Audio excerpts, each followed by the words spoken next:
She thought betrayal came from her brother, but the real danger was sitting across the table, smiling with innocent eyes.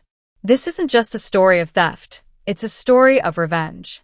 And it begins with 3 words: watch your boy. The first thing that struck me wasn't the silence, it was the smell. Sharp, metallic, like the ink of freshly signed checks. It clung to the papers scattered across the carpet in the guest room where my brother had been staying. When I bent down and picked one up, my breath stopped. A withdrawal slip. My signature. Only it wasn't mine.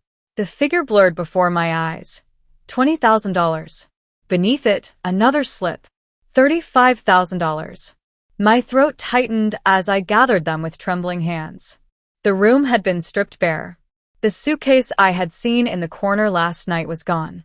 Drawers hung open, clothes missing. Even the photo frames I'd left on the dresser, snapshots of us, as kids at Cannon Beach with our parents smiling in the background, were empty. Their glass fronts caught the morning light, but reflected nothing. On the pillow lay a note, scribbled in my brother's handwriting. Sorry, Selena. Cassandra says we need a fresh start. Don't look for us. I sank onto the edge of the bed, the mattress still dented from where he had slept. Dorian was 41 years old, yet he had vanished like a teenager sneaking out after curfew. But this wasn't a teenage prank. He had taken everything. I pressed the forged slips to my chest, trying to steady my breathing. This wasn't just theft. It was betrayal carved with my own name in ink I never touched. From downstairs came the sound of footsteps, lighter, quicker than an adult's. My 12-year-old son Rowan appeared in the doorway, rumpled t-shirt, hair messy from sleep. His thin but steady voice called out, Mom. His eyes swept across the room, the papers in my lap, the open drawers. What happened? He asked. I opened my mouth, but no words came. How could I tell my child that his uncle had stolen nearly everything? Before I could answer, Rowan stepped closer. He crouched beside me, studying the slips in my hands. For a moment, I braced myself for panic. Instead, a strange calm spread across his face. Don't worry, he said quietly. I handled it. I froze. What do you mean, handled it? Rowan pulled a sleek black phone from his pocket. Not his old, scratched-up one, but something far newer. With a few swipes, he revealed a profile picture from a database I didn't recognize. Beneath the photo, Catherine Voss. Warrants in 3 states. Fraud. Assault. That's Cassandra, Rowan said matter-of-factly. Your brother's girlfriend. Not who she says she is. My mouth went dry. How could you possibly? I've been watching him, Rowan interrupted, his tone disturbingly mature. He thought his late-night calls were secret. I tracked his phone, copied his texts. Once I saw her name wasn't real, I dug deeper. Public records are public, Mom. You just have to know where to look. I gripped the bed frame to steady myself. My son, the same boy who still left Legos scattered across the floor, was talking like a private investigator. His small fingers scrolled through arrest reports, addresses, police files. He looked up at me, certain and calm. It's all taken care of. Uncle Dorian isn't as clever as he thinks. Relief flickered through me, tangled with unease. Before I could respond, a sharp knock echoed downstairs. Again, firmer this time. Forcing my legs to move, I went to the door, Rowan trailing close. Through the glass pane, I saw 2 officers. Mrs. Marlowe? The taller one asked. I'm Detective Halverson. This is Officer Diaz. May we come in? My stomach clenched.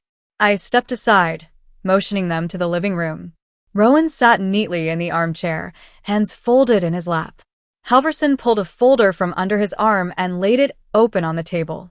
Your brother, Dorian Marlowe, was apprehended this morning at a gas station off I-5 about 40 miles south. He was with a woman identified as Catherine Voss. The name landed like a stone. I glanced at Rowan, but his expression didn't change. Diaz slid photographs toward me. Grainy images of Dorian withdrawing cash, Catherine beside him. Bank records stamped with my forged signature, text transcripts planning their escape. My hand flew to my mouth. Oh God. Halverson's voice softened. The funds have been recovered.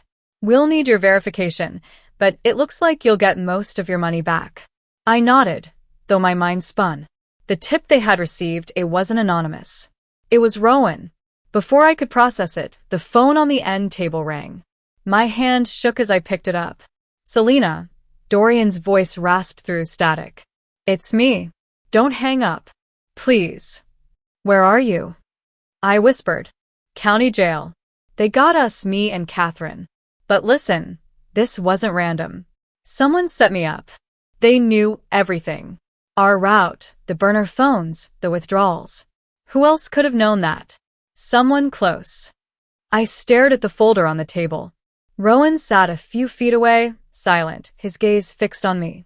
You made your choices, Dorian. You forged my name. You stole from me, I said. I was going to pay it back. She told me it was an investment, a chance to fix everything. But someone wanted me to fall. Cassandra's dangerous, but this is bigger than her. His words tangled in my mind, but Rowan shifted in his chair, tilting his head, watching me.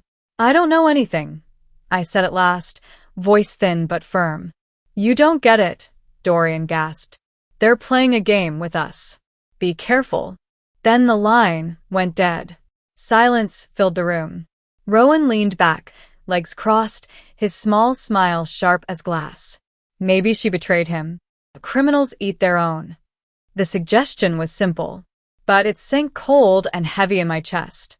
That evening, I found Rowan at the kitchen table, writing carefully in a notebook.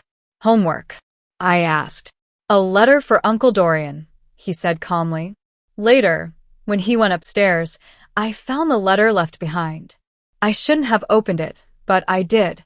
Dear Uncle Dorian, I forgive you for stealing from us. But forgiveness doesn't mean forgetting. Prison has rules. You never liked rules, but maybe they'll finally teach you. Out here, you only hurt the people who cared about you. If you ever try to come back and hurt Mom or Grandma again, I'll finish what you started. You tied your own noose when you forged her name. I'll just make sure it holds. My hands trembled. The words weren't written by a child. They were sharpened, dangerous. Forgiveness cloaked as threat. Mercy wielded like a weapon. A knock at the door broke my thoughts. A woman in a navy blazer introduced herself briskly. Jennifer Walsh, Child Protective Services. She asked to see Rowan's room. To my shock, it was immaculate. Bed made, books stacked, pencil sharpened. Rowan answered every question with balance and charm. Jennifer smiled warmly. Your son is one of the most well-adjusted children I've met. Likely no further follow-up will be needed. The moment she left, Rowan grinned. Easy, he said, as though the visit had been another chess move. That night, the phone rang again. The hospital. Dorian had been assaulted in jail.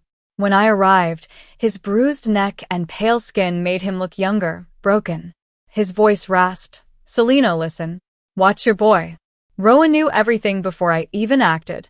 Cassandra said he gave her chills, like he could see through her. Before I could respond, our mother Martha rushed in. Don't start with that, she snapped. You betrayed us. Rowan is the only good thing left. But Dorian's eyes clung to mine. Please, just watch him. The words echoed all the way home. Watch your boy. By the time we returned, another call came. Catherine.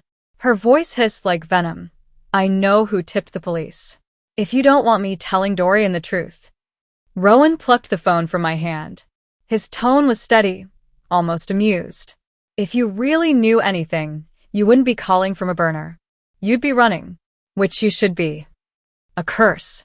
Then the line went dead. Rowan handed me the phone, calm as ever. She's bluffing, Mom. That's what scammers do. But for a split second, I saw it, the flicker of panic in his eyes. Gone as quickly as it came.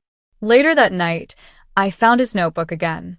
This time, a chessboard drawn in neat squares. Every pawn advanced, every one promoted into queens. The king cornered. No escape. What is this? I asked when he caught me looking. Strategy, Rowan said smoothly. Pawns aren't weak if they keep moving forward. Family is what you protect, not what you forgive. His words cut through me. The next morning, The smell of pancakes drifted through the house. Rowan stood at the stove, humming off-key, messy-haired, smiling. To anyone else, he was just a boy making breakfast. But I knew better. At dawn, Dorian had begged me one last time, tell the truth about Rowan before it's too late.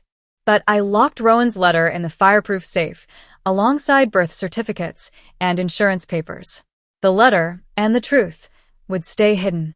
When I returned to the kitchen, Rowan was already seated, syrup bottle in hand, smiling innocently.